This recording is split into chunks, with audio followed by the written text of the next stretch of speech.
En el mundo hay muchas ciudades. Algunas de ellas hicieron historia.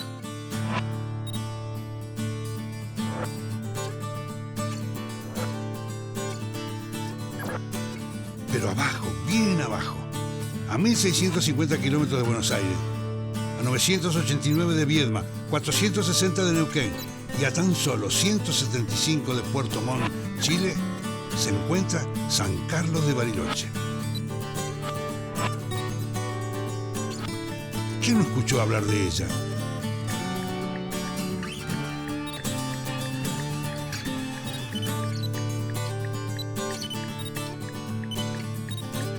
Pero, ¿cuántos conocen su historia? Bariloche en historia.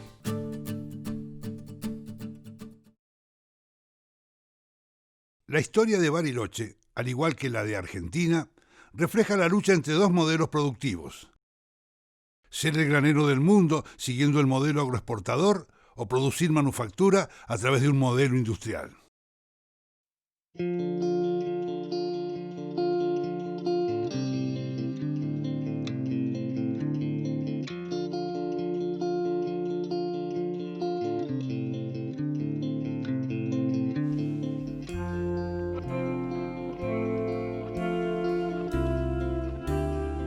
Inicialmente, a fines del siglo XIX y a principios del XX, la colonia agrícola pastoril del Nahuel Huapi consolidó la idea del modelo agroexportador de materias primas. Pero, a pesar de esto, el otro modelo, el industrial, empezó a ser soñado por algunos hombres de la época.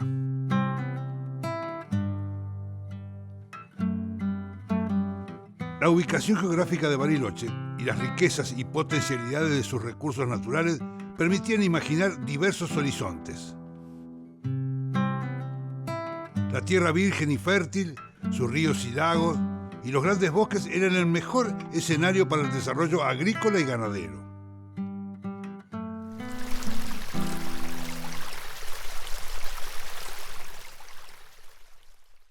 Sin embargo, esos mismos ríos también fueron vistos como la energía en potencia que podría alimentar las grandes industrias. La colonia agrícola ganadera fue una de las ciudades posibles y, en definitiva, un pueblo que existió.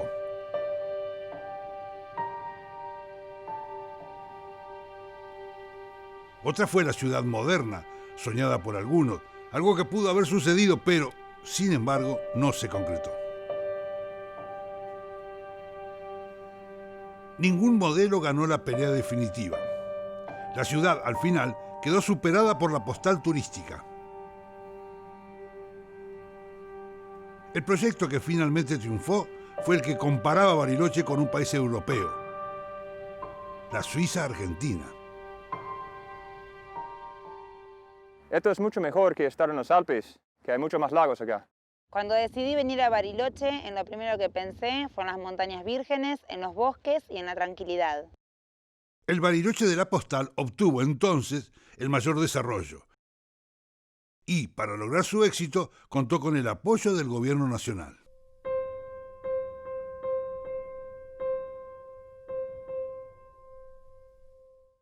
Para entender la mirada del Estado Nacional sobre nuestra región, es fundamental la figura de Ezequiel Ramos Mejía. Este funcionario, que fue ministro de Obras Públicas entre 1907 y 1913, pertenecía a un sector reformista del gobierno, especialmente preocupado por esa inmensa inmigración que llegaba a nuestro país a fines del siglo XIX.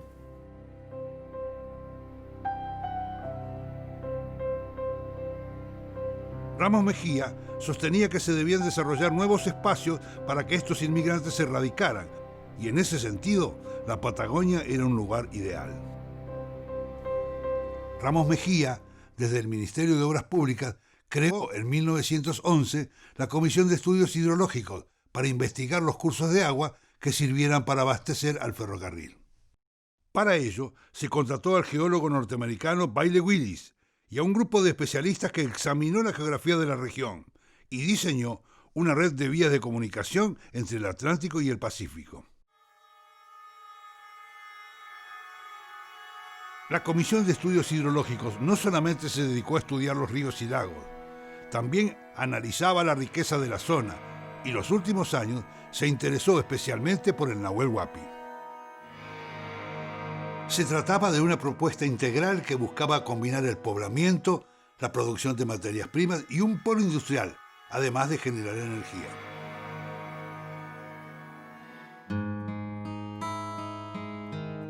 Ramos Mejía entendía que el comercio con Chile y la salida al Pacífico eran estratégicos y potenciaban el desarrollo, no solo de la localidad, sino del país. De acuerdo a su noción de progreso, la herramienta central para alcanzar la prosperidad estaba en el ferrocarril.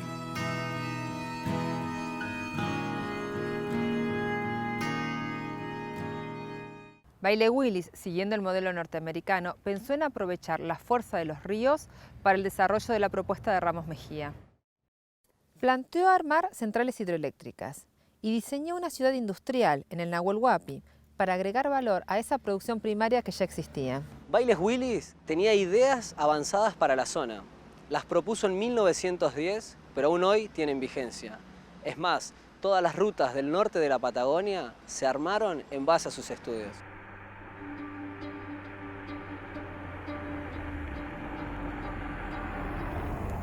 Bailey Willis tuvo una postura crítica con respecto a la división de los territorios nacionales patagónicos.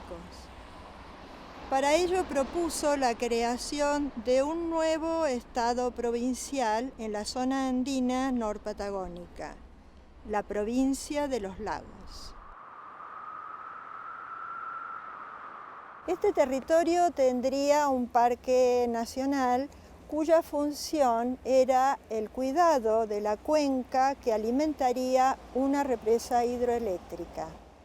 Por otro lado, este nuevo territorio tendría por capital una ciudad industrial destinada a ser el centro de las comunicaciones entre el Océano Atlántico y el Pacífico y entre Buenos Aires y la Patagonia. Las ideas de Bailey Willis rápidamente tuvieron detractores. Hacia 1913, una parte del gobierno defendía el modelo agroexportador y no estaba de acuerdo con las propuestas de industrialización. Algunos diputados querían recortar el presupuesto de la comisión, ya que decían que se utilizaba dinero de las provincias en territorios nacionales que ni siquiera tenían representación en el Congreso.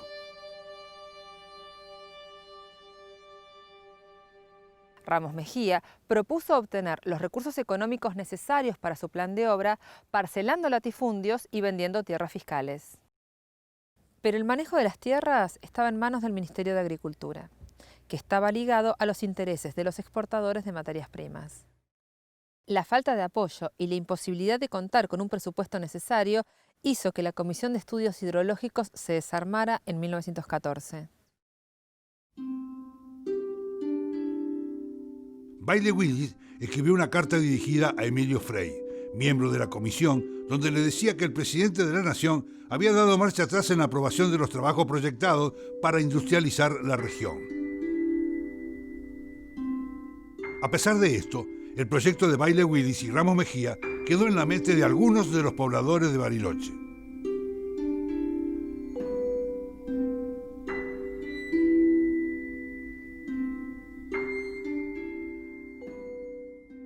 A mediados de la década de 1910, Bariloche transitaba una importante crisis económica. La caída en las ventas de sus productos y el cierre de la principal empresa, la Chile Argentina, dejaba a la vista un modelo de producción que debía repensarse. En 1916, cuando Irigoyen asumió la presidencia de la República, los vecinos de Bariloche elevaron un documento pidiendo al Estado Nacional su apoyo para un proyecto de desarrollo en la región. En el documento dirigido al presidente Irigoyen, inspirado por el ingeniero Emilio Frey, los vecinos solicitan que se le dé apoyo al proyecto de ciudad industrial y que se cree el territorio de los lagos de acuerdo a las recomendaciones de la Comisión de Estudios Hidrológicos. También solicitaban que se expropiaran los grandes latifundios y se estableciera un ferrocarril que conectara a San Carlos de Bariloche con el Neuquén y con el Chubut, además de conectar con los grandes puertos como Buenos Aires o Rosario. Este memorial no tuvo respuesta. Sin embargo, dejó una idea que efectivamente se retomó en el gobierno de Irigoyen: la creación de un parque nacional.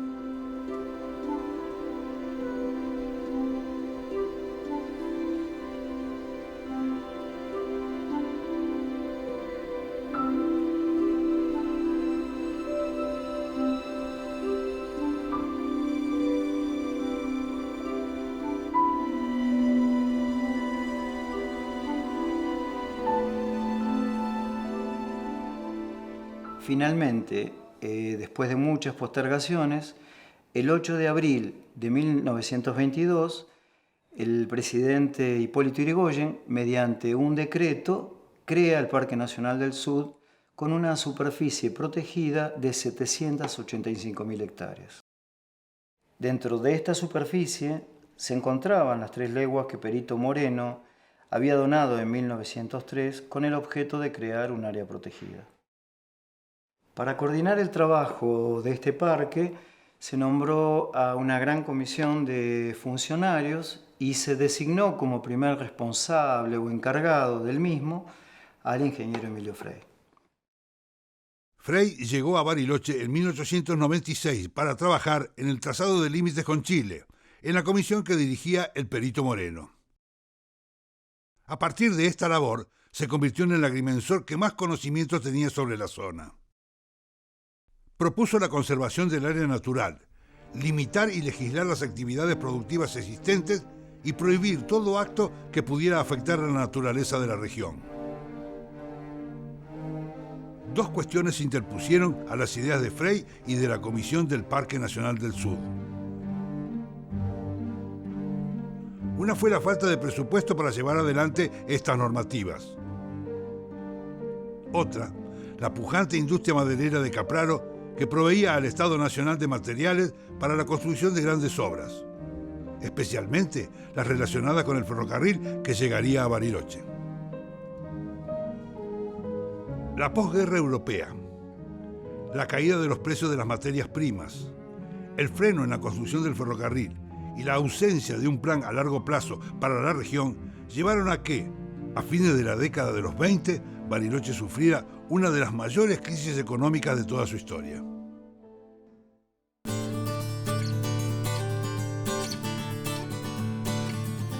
Bariloche en historia.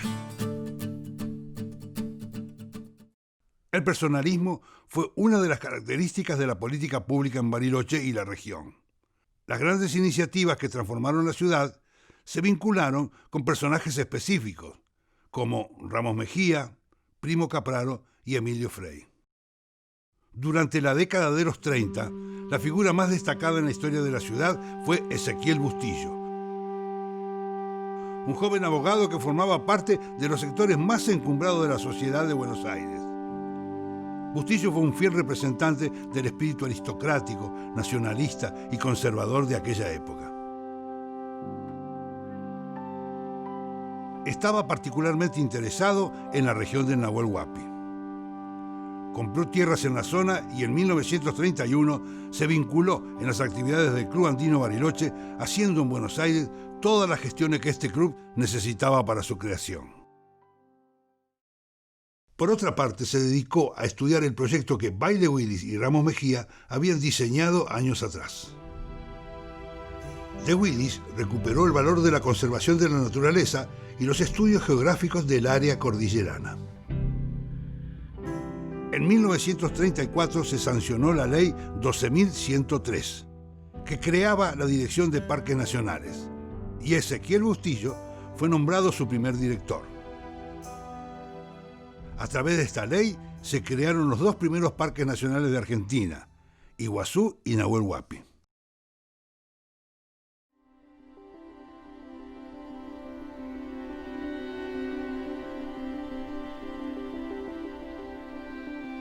Parques Nacionales propuso un nuevo proyecto para la región, el turismo. Las actividades productivas que habían existido en la colonia agrícola pastoril fueron desmanteladas, al tiempo que se diseñaban las villas turísticas, las áreas protegidas y las excursiones. En 1934 llegó por primera vez el tren a Bariloche. La vía de comunicación que se había pensado para exportar productos industrializados se convirtió en la forma de arribo de turistas de la clase alta, que venían a disfrutar del flamante centro turístico. La dirección de parques tenía mucha autonomía y recursos. Representaba la presencia del Estado Nacional en la zona más que ninguna otra institución. No solo construyó infraestructura para sí misma, sino que también realizó obras vinculadas con la calidad de vida de los vecinos, como el Hospital Zonal, la Radio Nacional y algunas escuelas.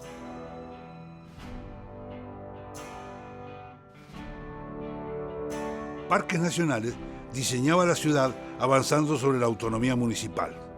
Decidía sobre temas como la distribución de tierras dentro del ejido o la planificación urbana y contaba con el acompañamiento de buena parte de la población.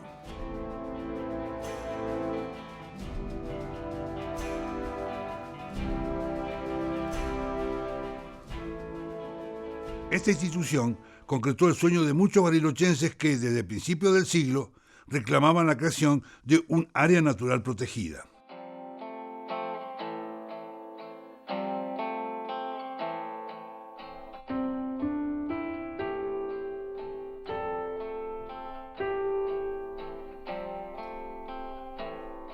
Además, con las inversiones realizadas, se constituyó en la principal fuente de trabajo para la región. Algunos sostenían que se estaba armando un Estado dentro de otro Estado. El objetivo de Parques era nacionalizar el espacio y entendía que ello significaba alejar de la zona toda reminiscencia a Chile. Los parques nacionales se situaron como una valla contenedora paralela a la frontera. Se quería instalar la idea de que la cordillera era una gran muralla y de que, pese a la distancia real, estaba más cerca de Buenos Aires que de las ciudades de Chile. Incluso se llegaron a modificar mapas para que el vínculo con Buenos Aires apareciera como el natural. Se proyectaron y crearon distintas villas turísticas para ocupar los espacios de frontera.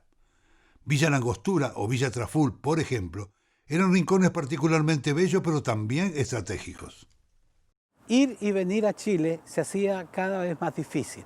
A algunas familias no se les hacía problema, a otras cada vez se les exigía más cosas. La xenofobia fue tan fuerte como el clasismo o el racismo. Chilenos pobres, mapuches y población de sectores vulnerables eran vistos como ajenos al paisaje y se buscaba erradicarlos.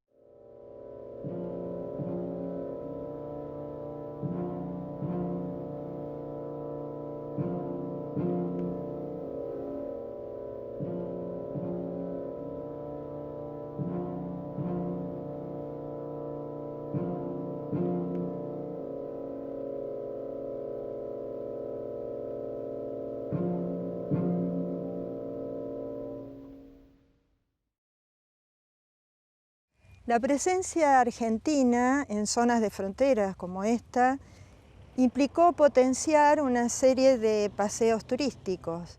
Para ello, la Dirección de Parques Nacionales realizó importantes inversiones a fin de desarrollar una serie de excursiones, tanto lacustres como terrestres.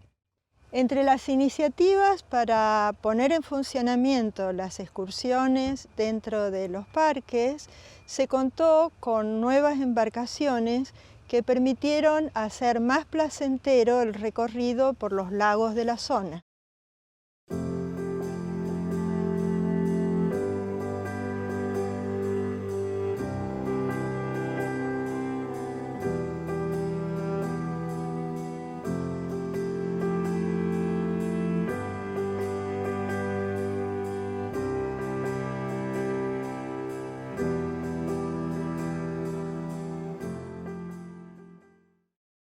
Cuando a fines del siglo XIX se hablaba de Bariloche como la Suiza argentina, se lo hacía asociándola a la producción agrícola-ganadera de aquel país. Pero, cuando se retomó este concepto en la década de los 30, se recuperó solo su imagen, la de la postal, pero no su economía. Para adecuar el entorno, se llevó adelante un intenso plan de infraestructura que reflejó un ideal europeo proyectado en el paisaje.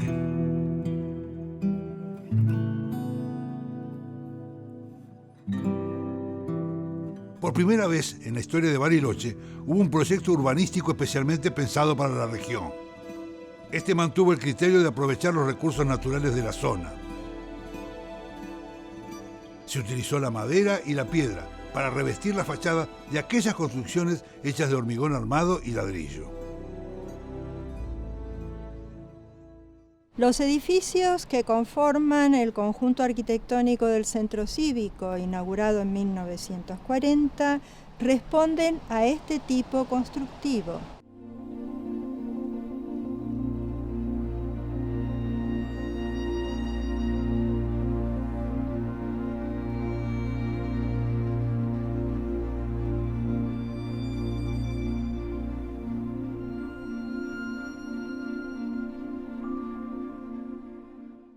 Para homogeneizar la ciudad, desde las dependencias técnicas de parques nacionales, se promovió el reemplazo de las antiguas construcciones de madera por otras nuevas, o bien su revestimiento con revoque de cemento. La nueva arquitectura también buscó reemplazar las construcciones de madera preexistentes, asociadas al sur de Chile, promoviendo su demolición.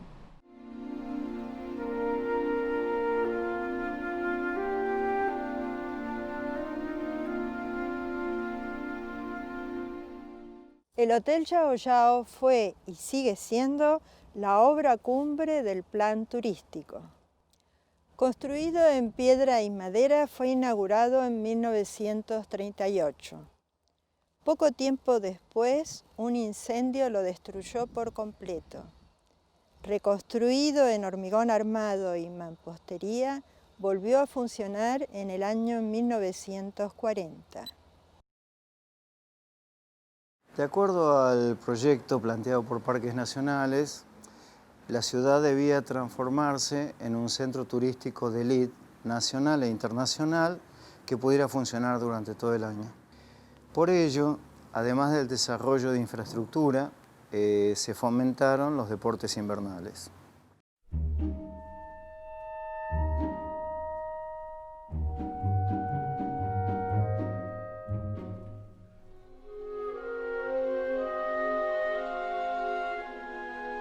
Muchos vecinos de Bariloche esquiaban durante los meses de invierno. Este deporte se practicaba en las calles del pueblo o en el Cerro Otto, a 3 kilómetros del centro.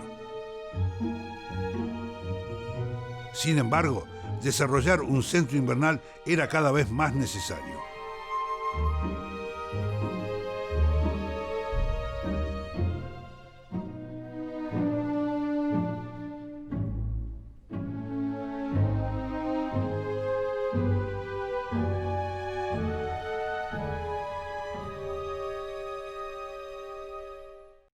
Luego de estudiar varias opciones, finalmente en 1938 se inició la construcción del camino al Cerro Catedral, que está ubicado a unos 15 kilómetros de Bariloche aproximadamente.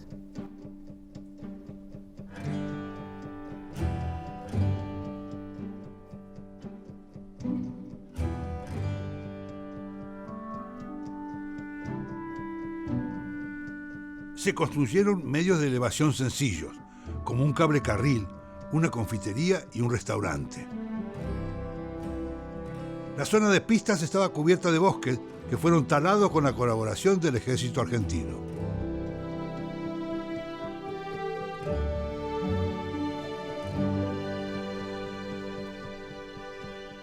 A principios del siglo XX, la coyuntura nacional e internacional afició el modelo agrícola ganadero que existía en Bariloche. Para muchos barilochenses, la única opción viable para salir de la crisis era recuperar el proyecto integral de la ciudad industrial, creado por Barile Willis y Ramos Mejía. Sin embargo, el turismo, fuente de ingresos secundaria, pero siempre presente en su economía, se transformó con la creación del Parque Nacional Nahuel Huapi en la única actividad para desarrollar. Entre 1934 y y 1944, se ejecutó a través de parques nacionales una política de planificación y desarrollo del turismo de élite. La idea de Bariloche como una postal europea tuvo vigencia hasta la llegada de Perón.